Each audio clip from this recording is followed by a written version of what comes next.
La llave inglesa resbaló de mis manos y golpeó el suelo de cemento con un estruendo metálico que resonó en todo el garaje.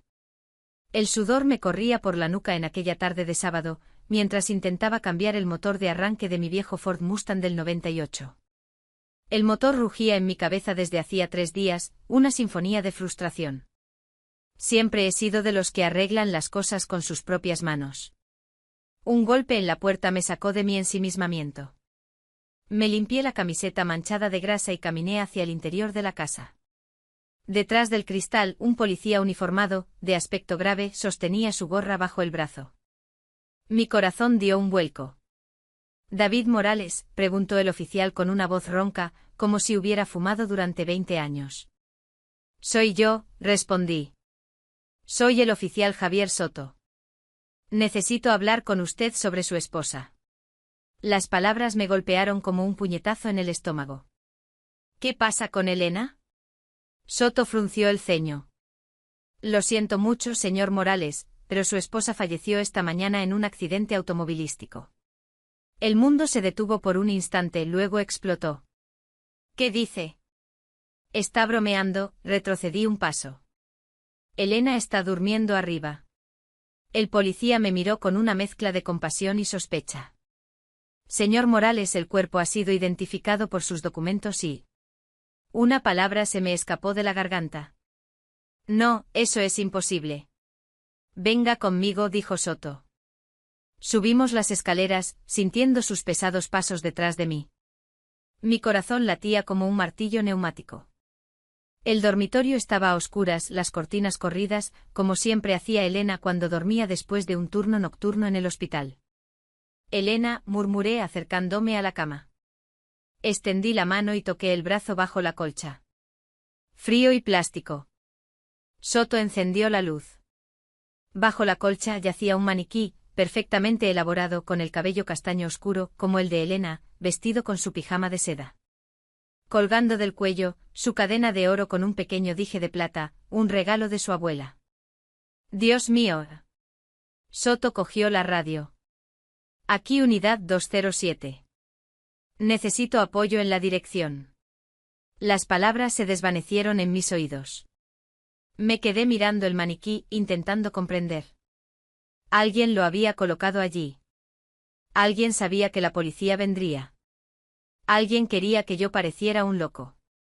«Señor Morales», Soto colgó la radio y me miró fijamente. «Debe venir conmigo». «No entiendo». «¿Dónde está mi esposa?». «Eso es lo que vamos a averiguar». 10 minutos después, la casa estaba llena de policías.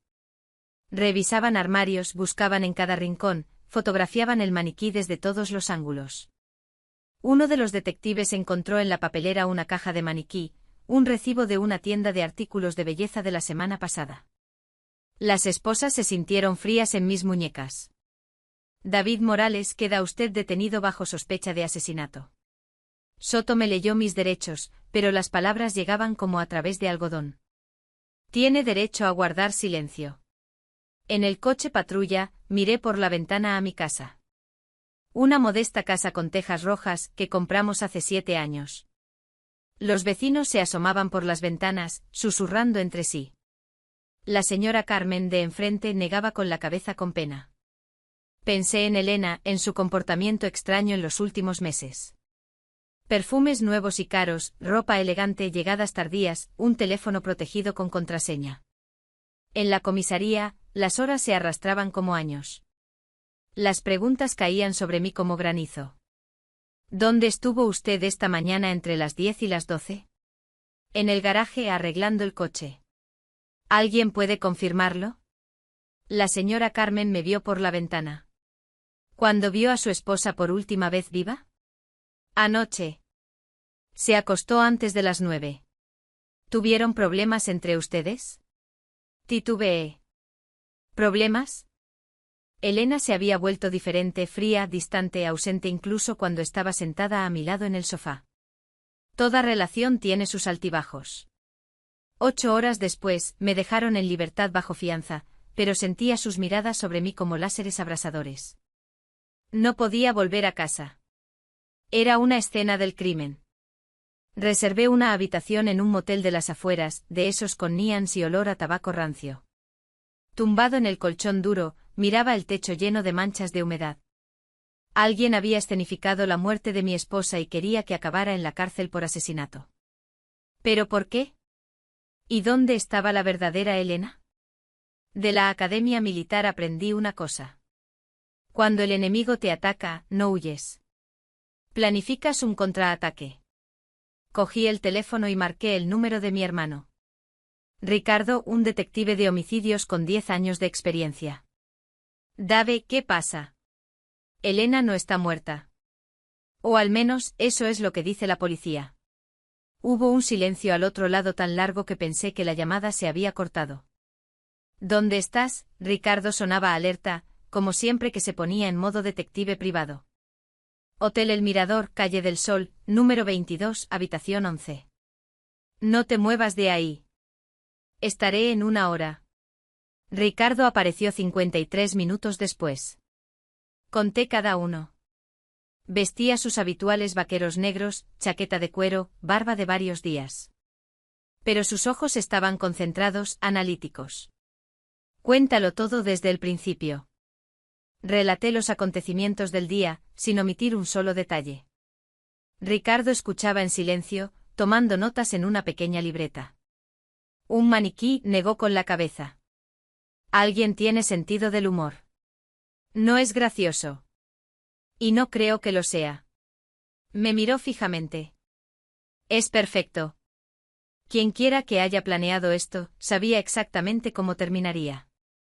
Tú pareces el loco que oculta el cuerpo de su esposa y pone una muñeca en su lugar. ¿Pero por qué?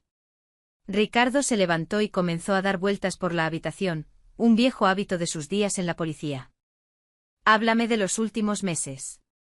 ¿Cómo se comportaba Elena? Los recuerdos se agolparon. Cambió alrededor de septiembre. Perfumes nuevos, caros, franceses. Ropa que nunca había visto. Decía que le habían dado un ascenso en el hospital. ¿Le creíste? Titubeé. Quería creer. ¿Y el teléfono? De repente empezó a protegerlo con contraseña. Decía que eran requisitos del hospital, nuevas normas de seguridad de datos de pacientes. Ricardo se detuvo.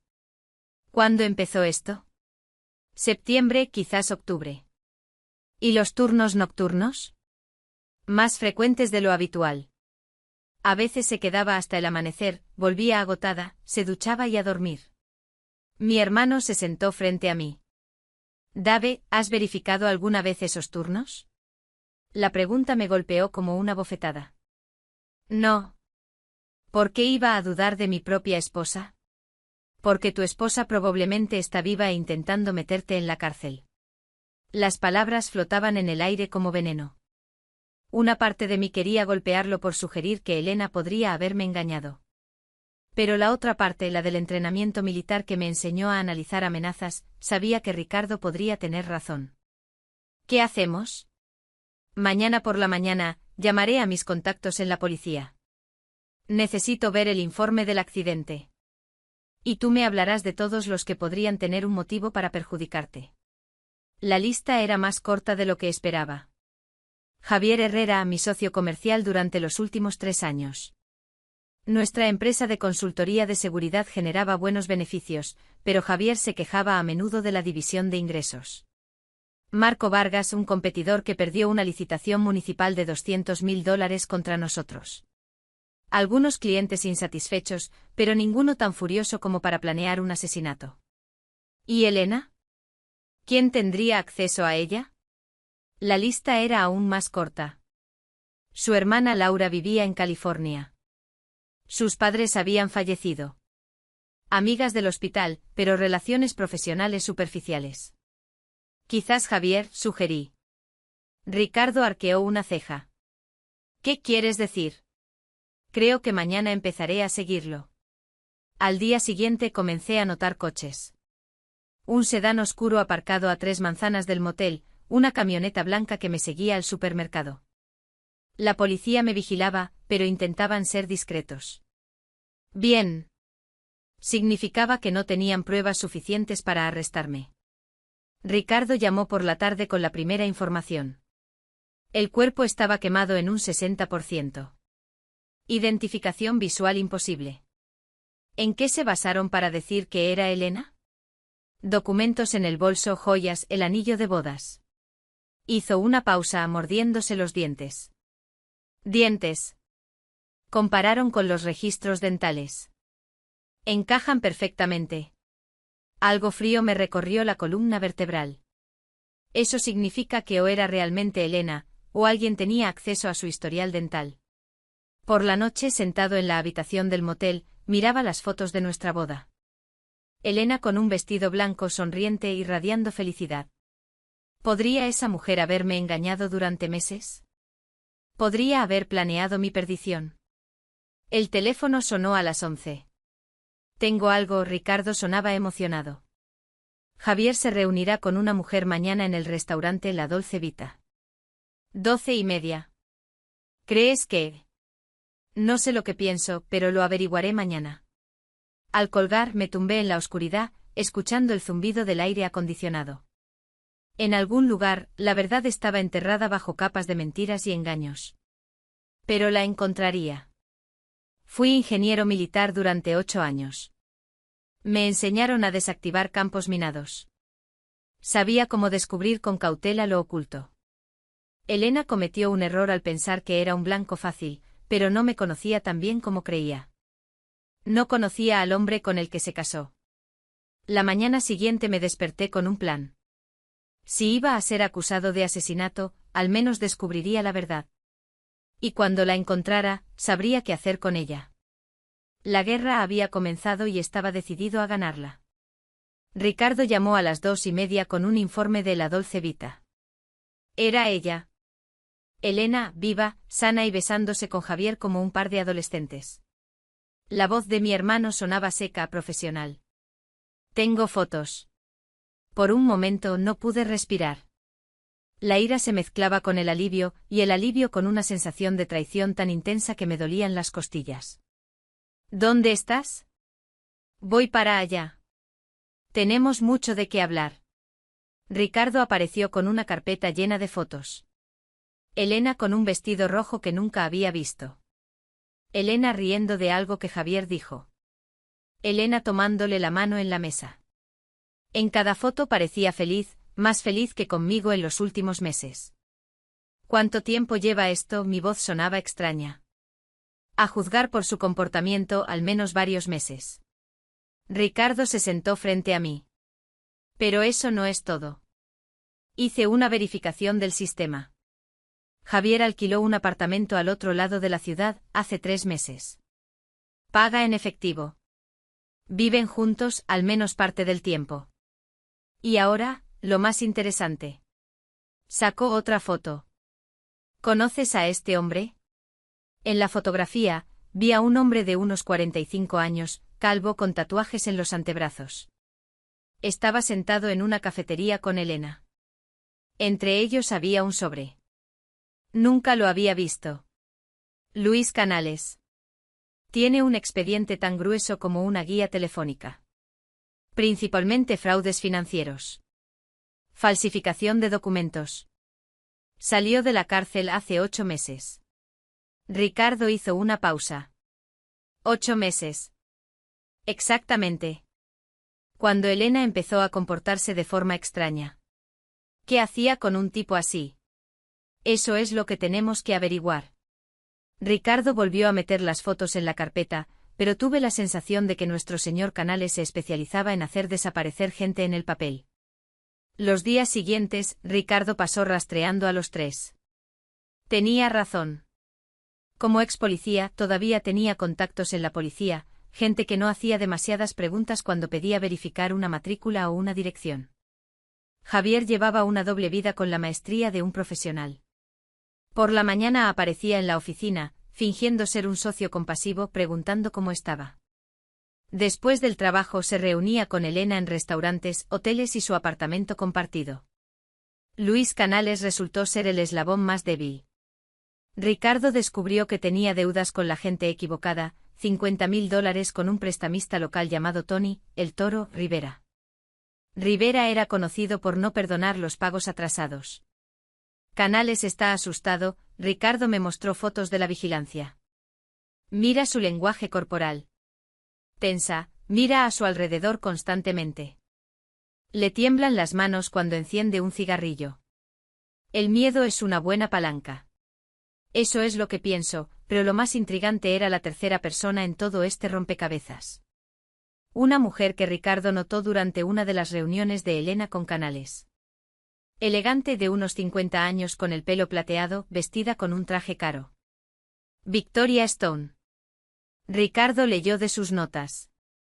Asesora financiera. Se especializa en, llamémoslo, transacciones complicadas. ¿Te refieres a lavado de dinero? Entre otras cosas. Oficialmente dirige una respetable firma de consultoría. Extraoficialmente ayuda a los ricos a ocultar fortunas de acreedores, excónyuges, Hacienda. La imagen empezaba a perfilarse. Elena, Javier, Canales y Stone. Cada uno aportando algo a una empresa común. Elena, acceso a mis finanzas y pólizas de seguro. Javier, conocimiento de mi negocio y hábitos. Canales, habilidad para falsificar documentos. Stone, canales para transferir dinero. Era un plan a gran escala. Me senté en la habitación del motel, mirando un mapa donde Ricardo había marcado todos los lugares de encuentro. No lo hicieron de la noche a la mañana. Mínimo 6 meses de planificación, quizás más. Ricardo encendió un cigarrillo, a pesar de que fumar estaba prohibido en la habitación. La pregunta es, ¿qué hacemos ahora? Entonces sentí algo que no había sentido desde el ejército, una furia fría y concentrada. Ahora empezamos el contraataque. ¿Tienes un plan? Aún no, pero lo tendré. Me levanté y empecé a dar vueltas por la habitación. Ellos creen que soy un marido débil, ingenuo, que se dejará incriminar por un asesinato. No saben con quién están tratando. Ricardo sonrió por primera vez en días. Van a llorar. O van a llorar, pero no de inmediato. Me detuve frente a la ventana, mirando las luces de la ciudad. Primero haré que se peleen entre ellos. Luego haré que pierdan todo lo que les importa. Y al final, Elena conocerá el verdadero costo de la traición. Esa noche, por primera vez en una semana, dormí tranquilo. Tenía un enemigo que vencer, una misión que cumplir. Y en el ejército me enseñaron una regla básica. La mejor defensa es el ataque. Elena y sus cómplices cometieron un error fundamental. Me dejaron vivo y un David Morales vivo era mucho más difícil de vencer que uno muerto. Era hora de que lo supieran. La mañana siguiente Ricardo volvió a su práctica privada, pero con una tarea específica. Recopilará información detallada sobre las finanzas de los 4, cuentas bancarias, tarjetas de crédito, inversiones, deudas. Yo por mi parte tenía mi propia tarea. Necesito aprender a ser un fantasma, invisible, indetectable, pero siempre observando. La guerra apenas comenzaba y estaba decidido a ganar cada batalla. El avance llegó el jueves por la mañana, cuando Ricardo llamó con voz temblorosa de emoción. Lo tengo. El total. Su teléfono. Uno de mis hackers amigos se infiltró en la nube. Dave, esto fue planeado durante 8 meses. Corrí a su oficina, rompiendo probablemente todas las leyes de tráfico. Ricardo estaba sentado frente al ordenador, la pantalla llena de capturas de pantalla del teléfono. Elena. Mira esto. Señaló una serie de fotos tomadas en nuestra casa. Nuestros documentos esparcidos sobre el escritorio del dormitorio. Pólizas de seguro, extractos bancarios, testamentos. ¿Cuándo hizo eso? Agosto del año pasado. Aquí tienes otra. Pasó a la siguiente. Fotos de la caja fuerte en el sótano, que pensé que solo yo sabía abrir. Documentos de la empresa, contratos con clientes. El estómago se me revolvió. ¿Cuánto sabía? Todo. Cada detalle de tu vida financiera. Ricardo abrió otra carpeta. Y estas son sus notas. El plan estaba detallado punto por punto. D. Siempre en el garaje los sábados por la mañana. Vecino Henderson en el jardín desde el 10 de diciembre. Póliza de vida de 500.000. Doble pago por accidente. La empresa sin el socio valdrá más tras la adquisición. Adquisición. Javier asume automáticamente tus acciones en caso de muerte. ¿Recuerdas esa cláusula en el contrato social? Recordaba. Parecía una protección sensata para el negocio en ese momento. Si algo me pasaba, Javier podría continuar la operación sin complicaciones. Nos querían matar, querían robarme la vida. Ricardo pasó más archivos. Oh, y esto te gustará. Plan B. Apareció un documento titulado Costa Rica. Planes detallados de escape del país, números de cuentas offshore, nuevas identidades. ¿Planeaba desaparecer de todos modos? Parece que sí. Pero mira las fechas. Ricardo señaló las marcas de tiempo de los archivos. Los planes de escape se crearon 3 semanas después de las primeras notas sobre tu asesinato. ¿Qué significa eso? Significa que el plan inicial era diferente. Creo que Javier se quedaría con la empresa. Ella simplemente desaparecería con el dinero del seguro. Pero algo cambió. Pasamos a los mensajes más recientes. La correspondencia entre Elena y Javier se volvía cada vez más apasionada, pero también tensa. Javier se quejaba del riesgo. Elena insistía en acelerar el plan. Aquí, Ricardo se detuvo en un mensaje de la semana pasada. Después de todo, tenemos que irnos juntos. No puedo quedarme aquí sin ti. ¿Se enamoró realmente de él? ¿O Javier se convirtió en un testigo peligroso que no podía dejar? La siguiente serie de archivos fue aún más impactante. Victoria Stone le envió a Elena instrucciones detalladas para la transferencia de dinero. Primero a la cuenta de la empresa de consultoría de Stone, luego a través de una red de cuentas offshore a un banco en San José. ¿Cuánto dinero? Ricardo me mostró un cálculo. Seguro de vida, 500.000. Tus ahorros personales, 120.000. Acciones de la empresa valoradas en 300.000 si se vende rápidamente. Casi $1.000.000. Por tu muerte. Luis Canales entraba en juego como ejecutor del trabajo sucio. Los mensajes entre él y Elena eran breves, codificados, pero Ricardo, con la ayuda de sus contactos en la policía, descifró parte. La muñeca lista para el viernes. Eso era sobre el maniquí. El espectáculo a las 14:47, la hora del accidente. Y la chica duerme hasta el domingo significa que tú serías arrestado el sábado y nadie verificaría tu coartada durante el fin de semana. Perfectamente planeado. Casi perfecto. Ricardo sonrió con frialdad. No contaron con que tuvieras un hermano detective. Pero lo más preocupante fue la última serie de mensajes, las conversaciones de Elena con alguien llamado Dr. R. El contenido era velado, pero el sentido era claro. Cirugía plástica, cambio de cara. Planeaba una cirugía plástica después de huir. Nueva cara, nueva identidad, nueva vida en Costa Rica con Javier y tu dinero. Pasé horas revisando estas pruebas, sintiendo una mezcla de rabia y admiración. El plan era brillante en su complejidad. Si Ricardo no hubiera empezado a investigar, probablemente habría tenido éxito. ¿Qué hacemos con esta información? Por ahora, nada. Ricardo cerró el ordenador. Todo esto se obtuvo ilegalmente. No tiene valor ante un tribunal. Entonces, ¿para qué lo hacemos? Porque ahora sabemos cómo piensan. Conocemos su plan, y eso significa que podemos destruirlo. Esa noche volví al motel con la cabeza llena de pensamientos. Elena había pasado meses planeando mi muerte. Tomaba fotos de mis documentos mientras dormía. Estudiaba mis hábitos. Elegía mi método de muerte como si fuera un plato de menú, pero cometió un error. Me dejó vivo y furioso. En el ejército nos enseñaron que la mejor táctica contra un ataque planificado es el caos. Destruir los planes del enemigo introduciendo variables impredecibles. Elena, Javier, Canales y Stone tenían un gran plan. Era hora de estropeárselo.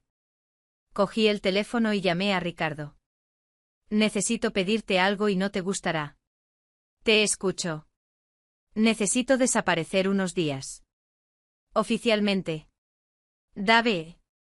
Ellos creen que me controlan. Es hora de que vean cuánto se equivocan. El plan empezaba a tomar forma en mi cabeza. Todavía no tenía todos los detalles, pero la dirección era clara. Elena quería la guerra. Tendrá la guerra, pero será una guerra en mis términos. Durante el siguiente mes me convertí en una sombra.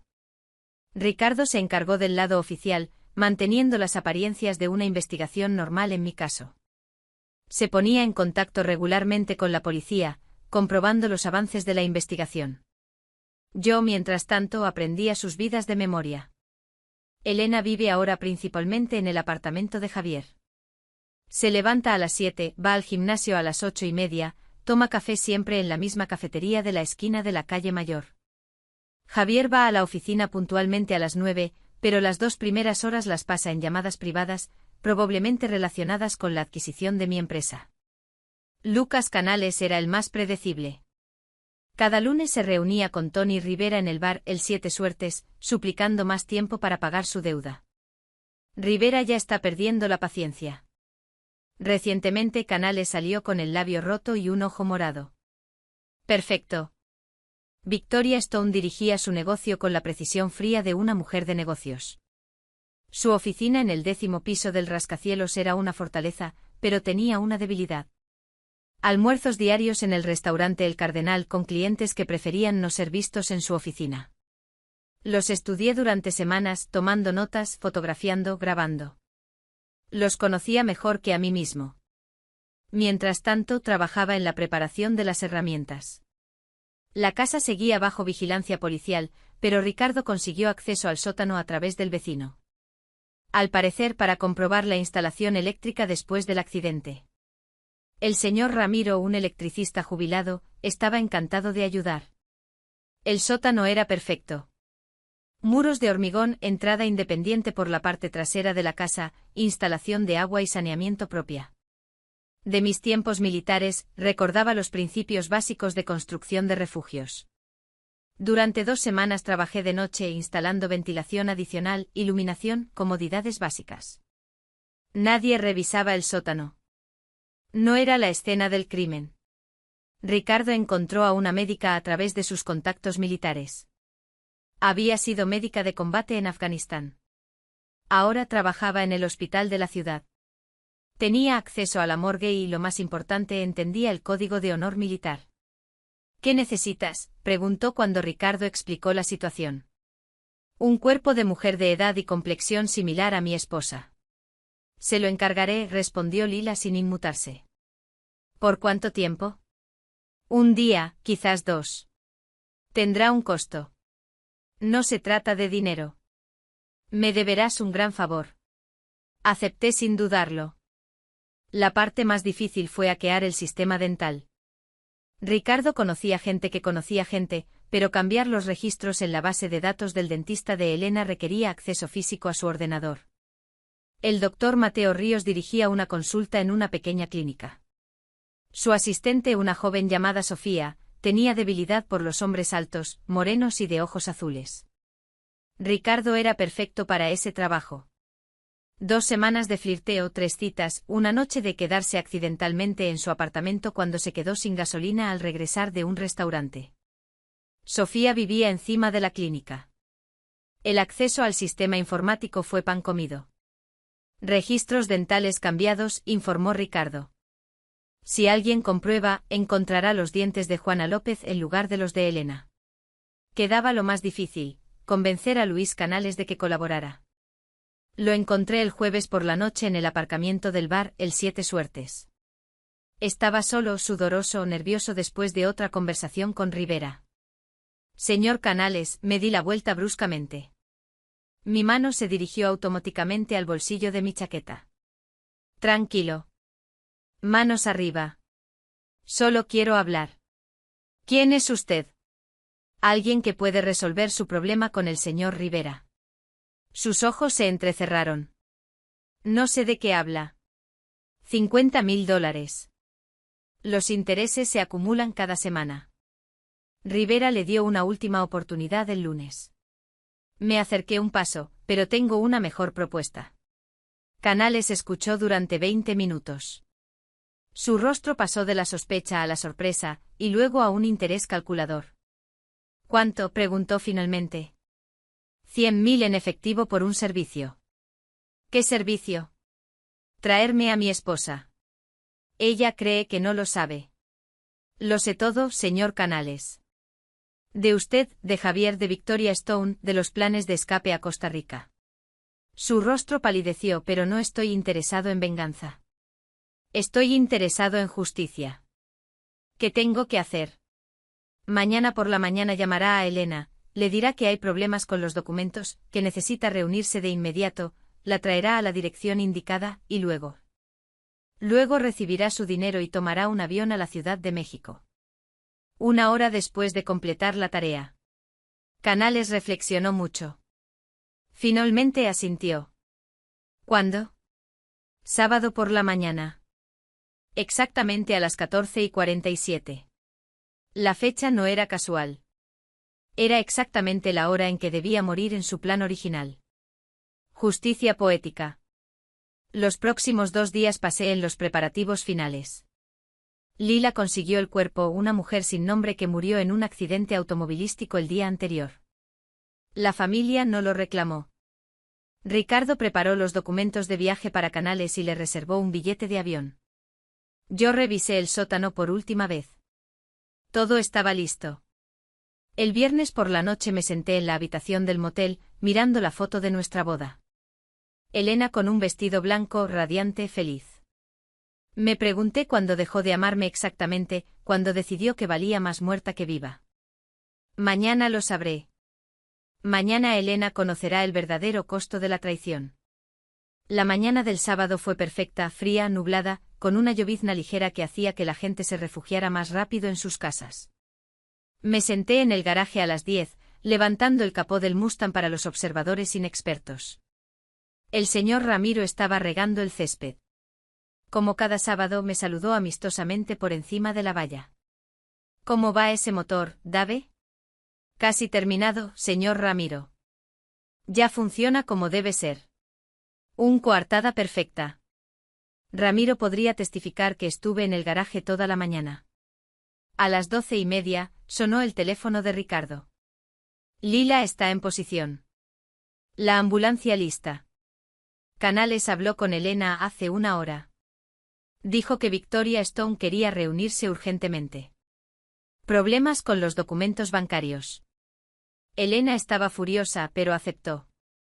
¿Dónde está Javier? En la oficina. Tiene una reunión con un posible comprador de tu empresa a las 3. No podrá comprobar la coartada de Elena hasta dentro de varias horas. Perfecto. A las 3 de la tarde todo habrá terminado. A las 13:20 mi teléfono vibró. Un mensaje de Canales, viene. Elena era puntual como un reloj suizo. A las 14:45 su Honda plateado se detuvo frente a un almacén abandonado en las afueras, donde Canales debía entregarle nuevos documentos de Stone. La observé a distancia con unos prismáticos militares. Canales salió del edificio, se acercó a su coche. Hablaron por la ventanilla. Elena parecía irritada, gesticulaba violentamente. Canales señaló el edificio. Stone espera dentro. Elena dudó un momento. Luego apagó el motor y salió. Llevaba un abrigo negro que recordaba de nuestra boda hace 1 año. Entonces se veía hermosa. Ahora parecía alguien que iba a una reunión con un intermediario del diablo. Desaparecieron dentro del edificio. 2 minutos después Canales salió solo, se subió a su coche y se alejó sin mirar atrás. Hacia el aeropuerto según lo planeado. Las 14:47. En ese mismo instante, a 3 kilómetros de distancia, Lila puso en marcha el motor de un coche robado con el cuerpo de Juana Díaz. Los documentos de Elena en el bolso del pasajero, su anillo en el dedo del cadáver, todo preparado para el accidente que ocurriría en 20 minutos. Yo, mientras tanto, ya conducía hacia el almacén. Elena yacía inconsciente en el suelo de la oficina vacía. Canales usó cloroformo como habíamos acordado. Comprobé su pulso. Estable, respiración regular. Estará inconsciente durante 1 hora, quizás 2.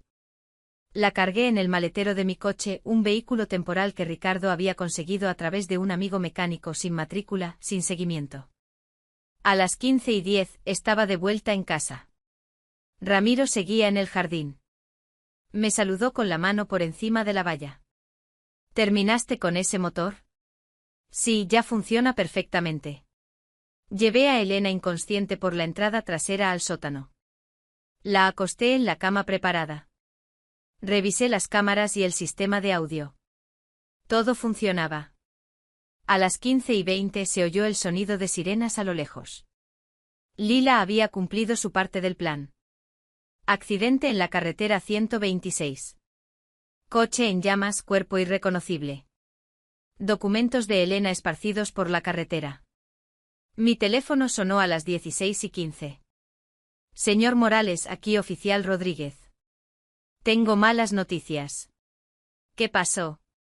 Fingí una sorpresa tan convincente que yo mismo me la creí. Su esposa tuvo un accidente.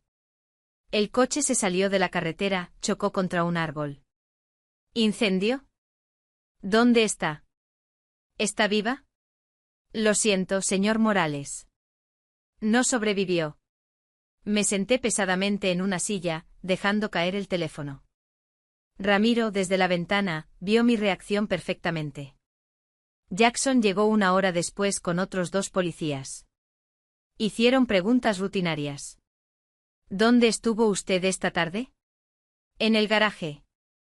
Puede preguntar al vecino si tuvimos buena relación. Como en toda relación, tuvimos nuestros problemas, pero nos queríamos. Necesitaremos identificar el cuerpo, dijo Jackson. Por supuesto. ¿Cuándo? Mañana por la mañana. Pero le advierto, el cuerpo está muy quemado. Probablemente solo sea posible la identificación por objetos personales y documentación dental. Entiendo. Después de que se fueran, bajé al sótano. Elena seguía durmiendo, pero su respiración se volvía más superficial. Pronto se despertaría. Preparé un pequeño televisor frente a la cama. En la pantalla mostraba la grabación de las noticias de la noche de la cadena local. El tema principal: trágico accidente en la carretera 126. Muerte de Elena Morales, de 30 años, enfermera del hospital de la ciudad. Cuando se despierte, lo primero que verá serán noticias sobre su propia muerte. Me senté en un sillón frente al monitor, observando su rostro dormido. A través de la cámara podía ver cada detalle, la forma en que su pecho subía y bajaba, el leve temblor de sus párpados, sus manos apretadas en puños, incluso dormida. Me pregunté qué soñaba. Sobre Javier, sobre el dinero que iba a robar, sobre Costa Rica y una nueva vida. En unas pocas horas, todos esos sueños se convertirían en una pesadilla. A las 21, sus ojos se abrieron. Primero miró al techo, luego miró alrededor de la habitación. Vio las cámaras, la pantalla de televisión conmigo sentado detrás de una mampara de cristal y empezó a gritar. Bienvenida a Elena, dije por el intercomunicador. Tengo noticias interesantes para ti. Sus gritos cesaron cuando apareció en la pantalla su propia foto con la leyenda, trágica muerte en accidente de coche. Elena miró la pantalla durante largos segundos. Su rostro pasó por varias fases. Shock, incredulidad, terror. Finalmente se giró hacia la cámara y sus ojos se encontraron con los míos a través de la mampara de cristal. David, su voz era ronca e insegura. ¿Qué está pasando?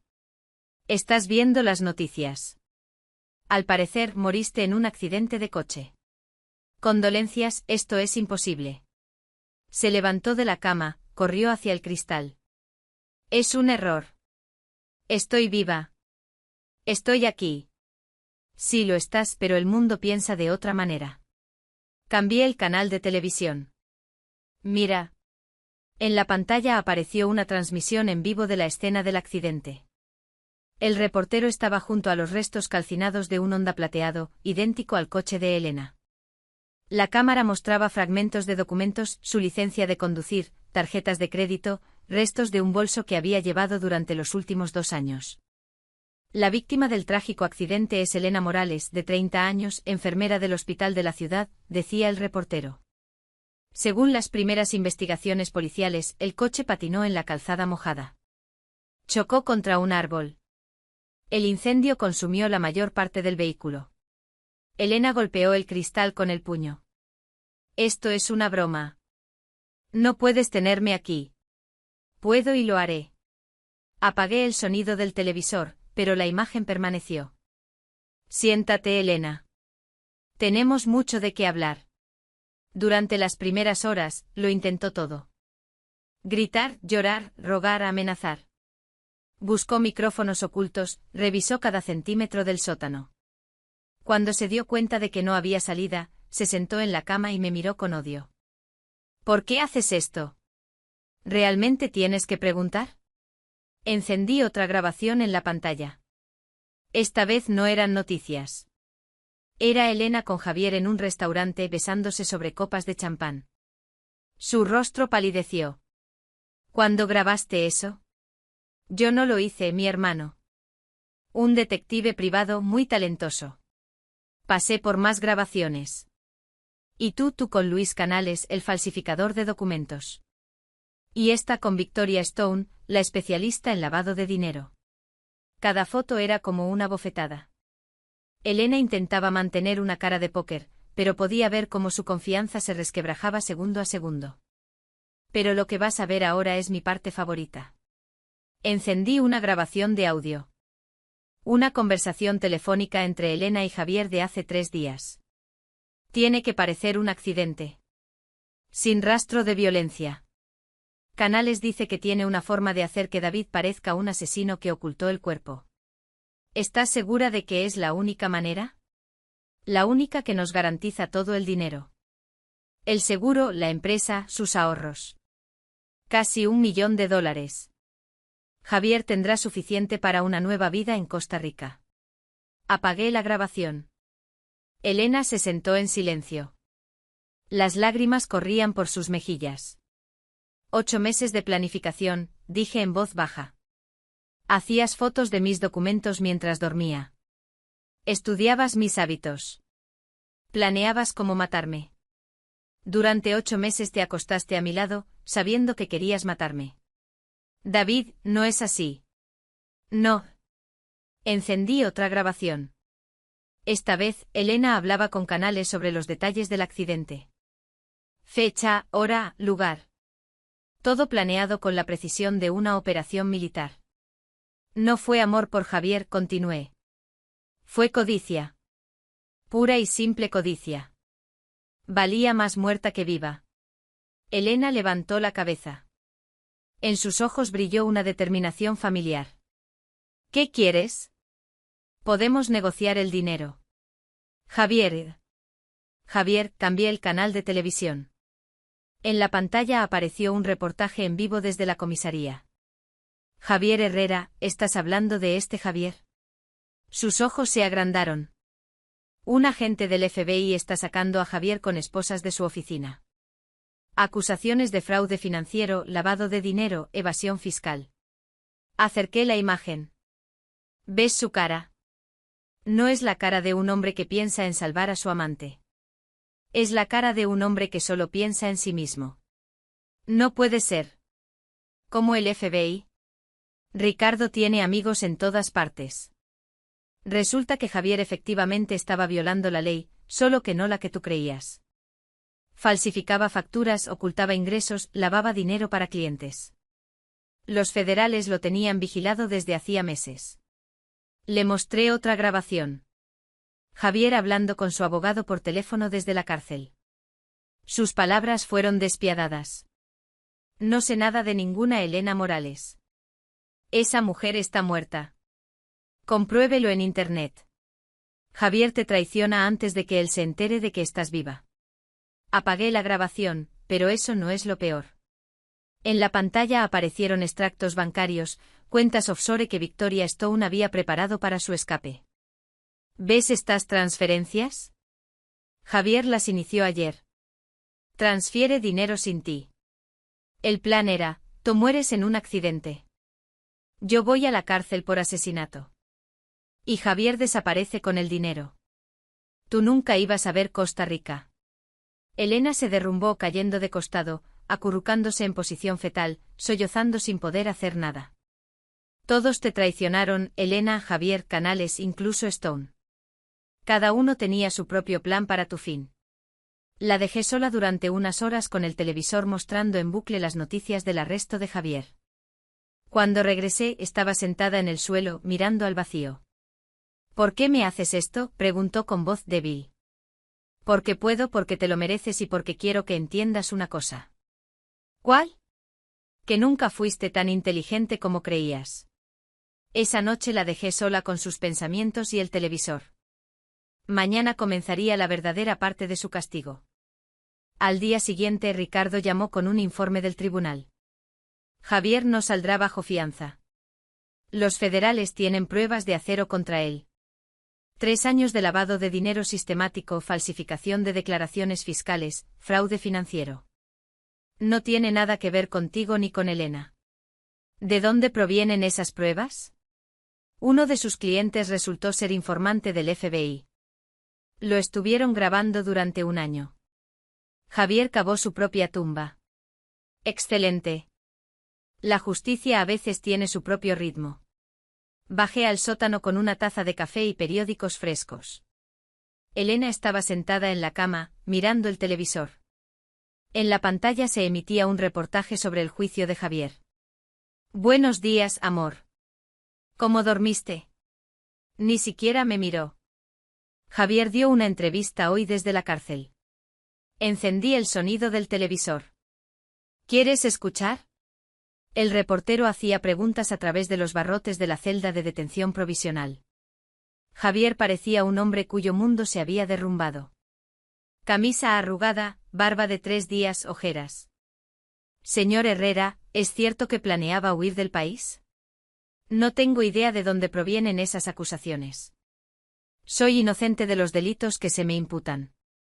¿Y qué hay de su relación con Elena Morales, quien murió en un accidente? Javier vaciló un segundo, ese segundo que lo delata todo. No conozco a ninguna Elena Morales. Era solo una clienta de mi empresa. Contactos comerciales esporádicos. Elena inhaló con un silbido. Contactos comerciales esporádicos. Negué con la cabeza. Después de 8 meses de romance, planes de una nueva vida juntos, promesas de un futuro juntos. Contactos esporádicos. Tiene que decir eso, susurró Elena. Su abogado se lo dijo. ¿En serio? Encendí otra grabación. Esta es una conversación de Javier con su abogado hace 1 hora. Grabación bajo escucha en prisión. La voz de Javier era fría, calculadora. Esa mujer no existe. No puede hacerme daño. Incluso si estuviera viva, no tengo nada que ver con ella. Algunas reuniones de negocios es todo lo que se puede probar. Pero Javier, la voz del abogado, ella no existe. No para mí, no para el tribunal, no para nadie. Concéntrese en los cargos reales. Apagué la grabación. Elena lloraba en silencio. ¿Ves? Javier te ha borrado. Ya no eres su problema. No eres su amor. Ni siquiera eres un recuerdo. En la pantalla apareció otro reportaje. El FBI estaba registrando la oficina de Javier. Se llevaban ordenadores, documentos, discos duros. El agente que llevaba el caso daba una entrevista frente al edificio. El señor Herrera está acusado de delitos financieros por un importe superior a $2 millones. Fue una actividad delictiva prolongada y sistemática. ¿Hay más cómplices?, preguntó el reportero. La investigación continúa. Estamos comprobando todos los contactos del sospechoso en los últimos 3 años. Elena levantó la cabeza. ¿Qué significa eso? Significa que si estuvieras viva, el FBI estaría comprobando cada una de tus conversaciones con Javier, cada transferencia de dinero, cada reunión. Si estuvieras viva, serías acusada como cómplice. La verdad le llegaba lentamente. Su muerte no solo la salvó del arresto, sino que Javier lo sabía. Él planeaba matarte de todos modos, susurré. Por supuesto. ¿Crees que es casualidad que el FBI lo arrestara justo ahora? Javier aceleró la ejecución del plan contra mí porque sabía que los federales se acercaban. Quería desaparecer con el dinero del seguro antes de ser arrestado. Le mostré los extractos bancarios de los últimos días. Javier transfería dinero a cuentas a la velocidad de la luz. Aquí 50.000 a las Caimán. Aquí 100.000 a Suiza. Y aquí señalé la última transferencia, 300.000 a una cuenta en Panamá. Todo a tu nombre como beneficiaria. ¿Mi nombre? Javier se estaba preparando para demostrar que tú eras la principal criminal. Una criminal muerta que no puede defenderse. Tú ibas a ser el chivo expiatorio de todos sus delitos. Elena miró los documentos como si fueran una sentencia de muerte. Pero lo mejor es esto. Encendí la última grabación. Javier hablando con un compañero de celda. Esa idiota pensó que estaba enamorado. Fingí estar enamorado de ella durante meses para tener acceso a su marido.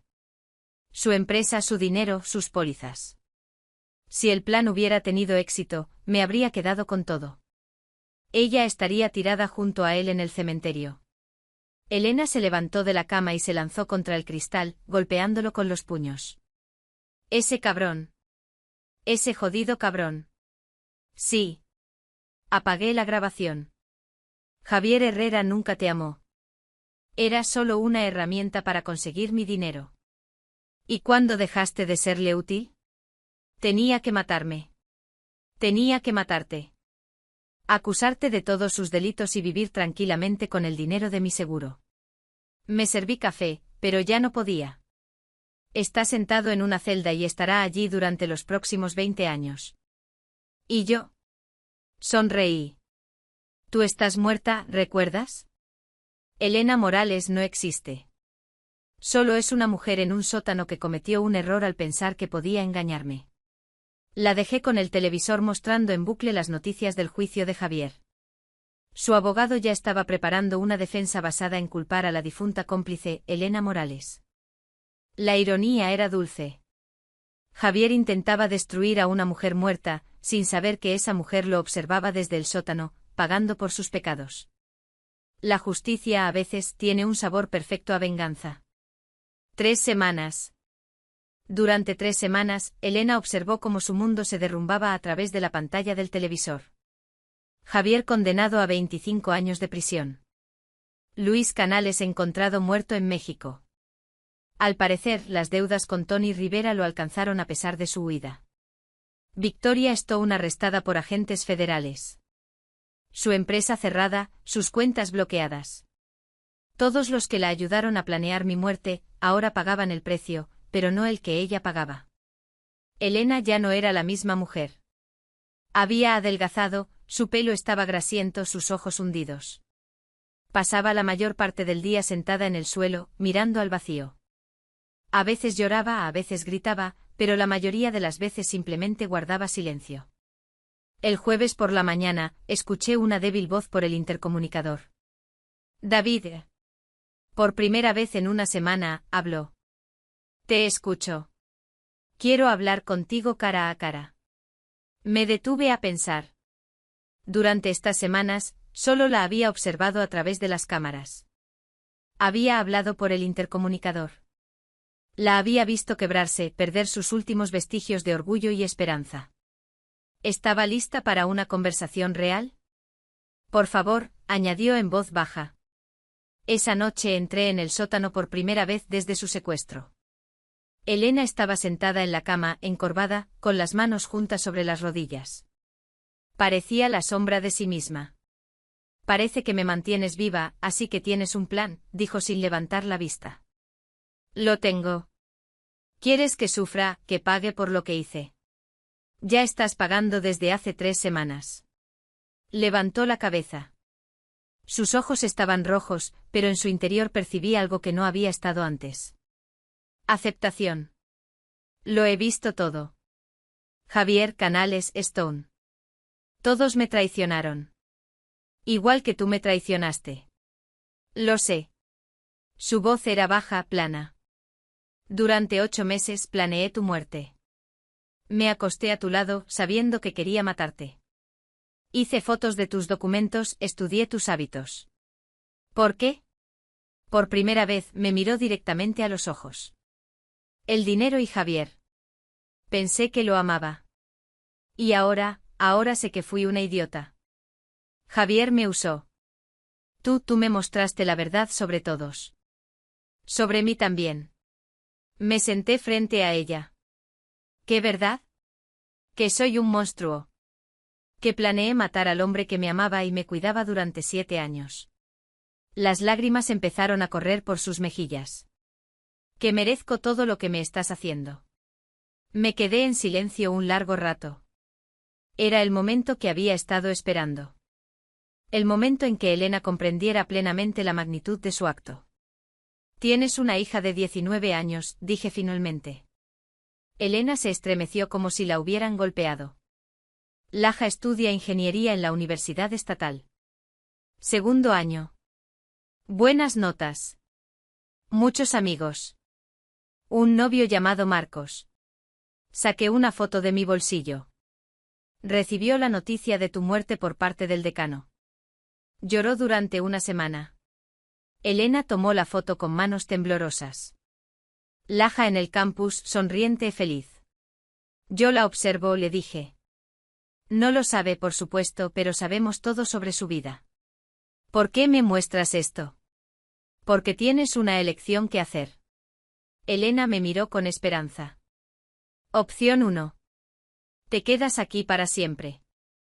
Elena Morales está muerta. ¿Recuerdas? Nadie te busca, nadie te echa de menos. Puedes pasar el resto de tu vida en este sótano, mirando fotos de tu hija y preguntándote cómo podría haber sido su futuro si hubieras sido una mejor madre. Su rostro palideció. Opción 2. La opción 2 es más complicada. Me levanté y empecé a dar vueltas por la habitación. Elena Morales muere para siempre, pero otra mujer con otra cara, otro nombre, puede empezar una nueva vida. Lejos de aquí. Cirugía plástica. Un cirujano que no hace preguntas. Nueva cara, nuevos documentos, nueva vida. Pero con una condición. ¿Cuál? Nunca te pongas en contacto con Laja. Nunca intentes encontrarla. Nunca intentes volver a tu antigua vida. Me detuve frente a ella. Pero te enviaré fotos una vez al mes, para que puedas observar cómo crecía sin una madre. Elena lloraba ahora en silencio. Eso es cruel. Tan cruel como planear el asesinato de tu propio marido. Guardó silencio un largo rato, mirando la foto de Laja. ¿Cuánto tiempo tengo para decidir? Hasta mañana por la mañana. ¿Y si elijo la primera opción, pasaré aquí el resto de mi vida? Te cuidaré bien. Comida, libros, televisión, atención médica básica. Pero nunca saldrás de este sótano. Y si elijo la segunda, en un mes serás una persona completamente diferente en otro lugar con otra vida. Pero nunca volverás a ver a tu hija, solo en fotos. La dejé sola con esa elección. A la mañana siguiente la encontré sentada en el escritorio, donde había una hoja de papel. He decidido y quiero vivir. Incluso si eso significa perder a Laja para siempre. Leí su carta. Una petición de una nueva vida, una admisión de culpa, un agradecimiento por la oportunidad de redención. Lila estará aquí en 1 hora, dije. David. Sí. Lamento todo. Miré a la mujer que había pasado 8 meses planeando mi muerte, y que ahora suplicaba por una oportunidad de una nueva vida. ¿Y la perdonaré? Esa era una pregunta completamente diferente. 5 años después, estaba en medio de la multitud de padres en la ceremonia de graduación de la Universidad Estatal. Laja se veía hermosa con la toga negra de graduada en ingeniería. Una sonrisa iluminaba su rostro mientras recibía su diploma con honores. Mi amiga, la llamé en mi mente. Durante estos 5 años, observé cada paso de su vida adulta. Primeras citas, exámenes, éxitos y fracasos. Fui el padrino invisible que nunca se reveló, pero siempre estuvo presente. Marcos, su novio, tomaba fotos con una cámara digital. Se casarían el año que viene, ya habían comprado el anillo. Laja nunca supo que fui yo quien influyó discretamente en el gerente del banco para que Marcos obtuviera un préstamo para una casa. Miré alrededor de la multitud, buscando una silueta familiar. Sabía que estaría aquí. No podía resistirse a la tentación. La encontré después de 20 minutos. Claire Gis, así se llamaba ahora.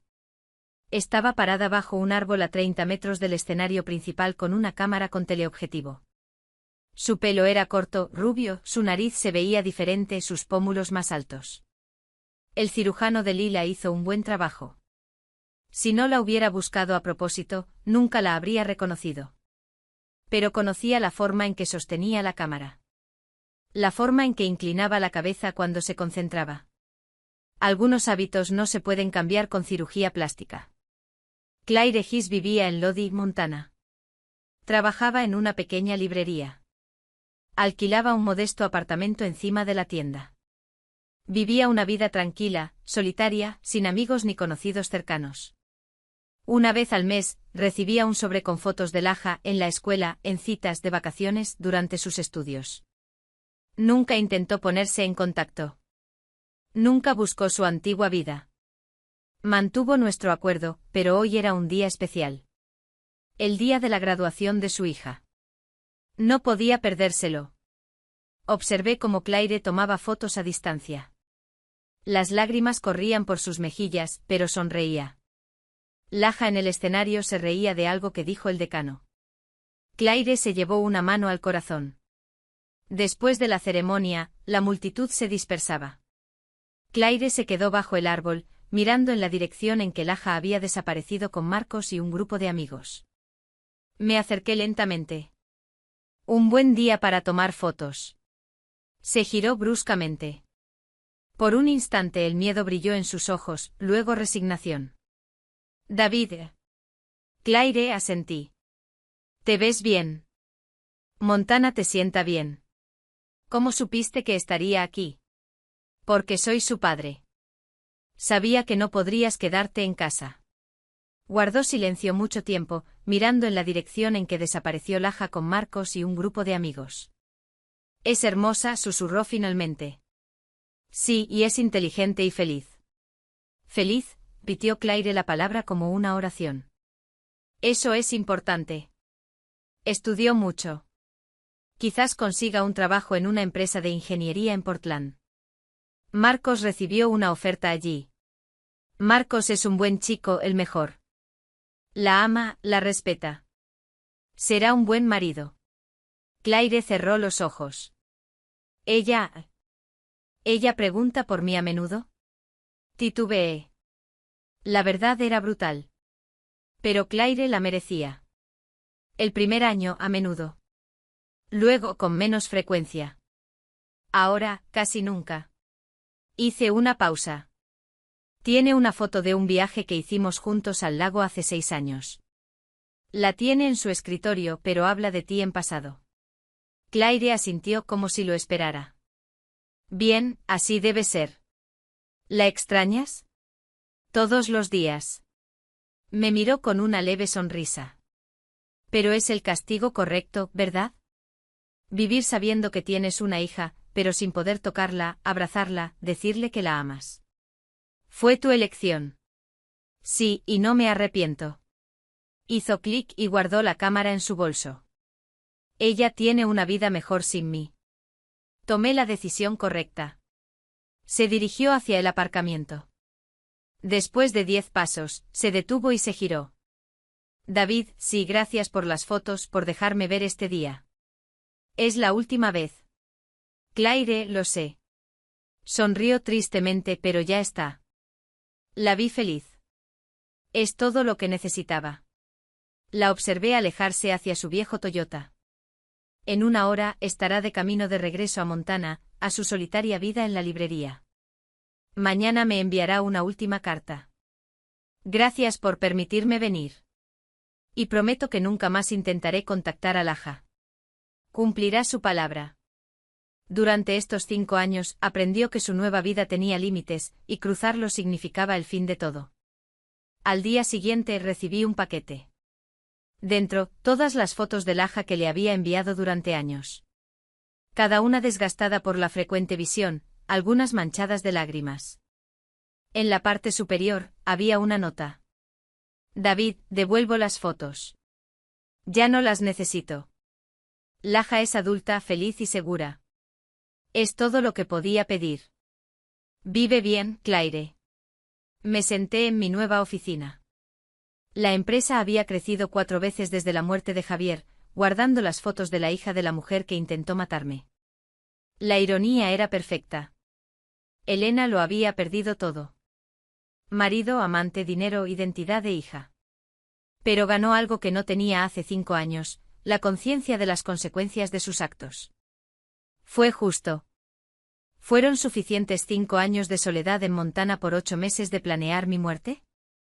No lo sabía, pero sabía una cosa. Claire Gis nunca volvería a hacer daño a un inocente. Laja tenía una vida llena de amor y oportunidades. A veces la justicia no se trata de castigo. A veces se trata de enseñar a la gente a vivir con las consecuencias de sus elecciones. Elena aprendió, y yo pude seguir adelante.